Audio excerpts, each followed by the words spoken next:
Tungabhadra dam ఇది ఆంధ్రప్రదేశ్, కర్ణాటక రాష్ట్రాల ఉమ్మడి ప్రాజెక్ట్.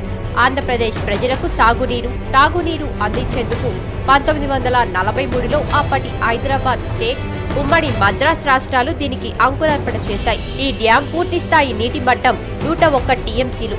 కర్ణాటకలోని బళ్ళారి, రాయచూరు, ఆంధ్రప్రదేశ్లోని కర్నూలు, అనంతపురం జిల్లాలకు నీటిని అందించేందుకు వీలుగా డ్యాం నుంచి లో level, high level, left bank canals నిర్మించారు. ముఖ్యంగా లో లెవెల్స్ అంటే ఎల్ఎల్సి కెనాల్ను కర్నూలు జిల్లాకు తాగునీరు అందించేందుకు నిర్మించారు. ఖరీఫ్, రబీ సీజన్లో ఎల్ఎల్సి కాలువ కింద సుమారు 1,52,000 ఎకరాల ఆయకట్టు ఉంది. 200 గ్రామాలకు తాగునీరు కూడా అందుతోంది. అయితే బచావత్ ట్రిబ్యునల్ డ్యాం కింద ఎల్ఎల్సికి 24 టీఎంసీల కేటాయించింది. దీంతో దిగువన ఉన్న కర్నూలు జిల్లా వాసులు 2 పంటలు పండించేవారు. ఇక్కడ వరకు అంత బాగానే ఉంది. ఎగువన ఉన్న కన్నెడుగులు ఆంధ్ర వాటా కింద ఉన్న ఎల్ఎల్సీల నీటిని అక్రమంగా వాడుకోవడంతో అసలు చిక్కొచ్చి పడింది. ఎగువన ఉన్న కన్నడ రైతులు ఆంధ్ర వాటా కింద ఉన్న నీటిని అక్రమంగా దోపిడీకి దిగడంతో దిగువన ప్రాంతాలకు సరఫరా ఏటేటా తగ్గిపోతుంది.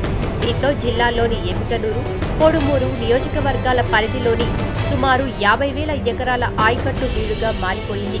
ప్రాజెక్టులో పూడిక పేరు చెప్పి ట్రిబ్యునల్ ఆంధ్ర వాటాగా కేటాయించిన 24 టీఎంసీలను 16 టీఎంసీలకు కుదించారు.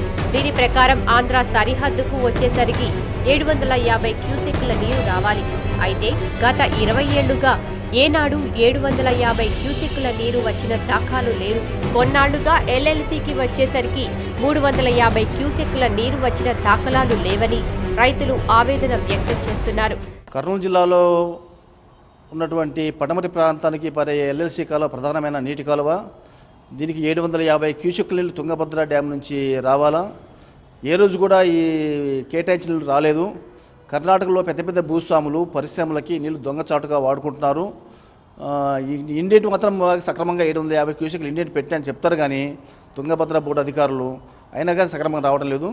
దీన్ని అక్కడ తుంగభద్ర బోర్డు అధికారులు చొరవ తీసుకొని కర్నూలు జిల్లాకు వచ్చేటప్పుడు బార్డర్ చెక్పోస్ట్ దగ్గర 750 క్యూసెక్ల నీళ్లు చూపిస్తే ఇది ఆదోని, ఆలూరు, ఎమ్మిగనూరు, కోడుమూరు, కర్నూలు, మంత్రాలయము ఈ ప్రాంతాలు నీరు వస్తాయి.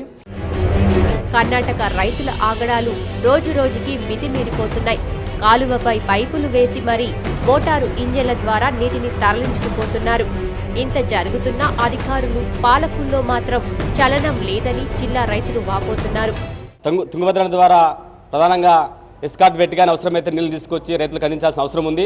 ఎందుకంటే చాలా సందర్భాలు, అనేక సందర్భాలు రైతులు ఆందోళన చేసినప్పటికీ కూడా ఈ జిల్లాధికారులు ప్రధానంగా స్పందించకపోవడం, అరకొరగా స్పందించి అప్పుడప్పుడు మాత్రమే పోయి రైతులకు ఉపయోగపడుతున్నారు తప్ప పటిష్టవంతంగా దీన్ని అమలయ్యే విధంగా నీళ్లు చివరి ఆయకట్టు వరకు వచ్చే విధంగా ఎప్పుడు కూడా జిల్లాధికారులు స్పందించలేదు. తక్షణమే జిల్లా అధికారులు చివరి ఆయకట్టు వరకు కూడా రైతులకు నీళ్ళు అందించే విధంగా చర్యలు తీసుకోవాలని చెప్పేసి కొత్త పద్ధతులు ప్రధానంగా ఏదైతే ఈ విధంగా వాటర్ రావడానికి భూమిలో పైపులు వేసి చివరి ఆయకట్టు వరకు వచ్చే విధంగా చర్యలు తీసుకోవడానికి రాష్ట్ర ప్రభుత్వంతో మాట్లాడి తక్షణమే జిల్లా అధికారులు చొరవ చేయాలని చెప్పేసి మేము ప్రధానంగా భారత కమ్యూనిస్ట్ పార్టీగా కోరుతా ఉన్నాం. ఇప్పటికైనా అధికారులు స్పందించి కర్ణాటక రైతుల ఆగడాలను అరికట్టాలని కర్నూలు జిల్లా రైతులు కోరుతున్నారు.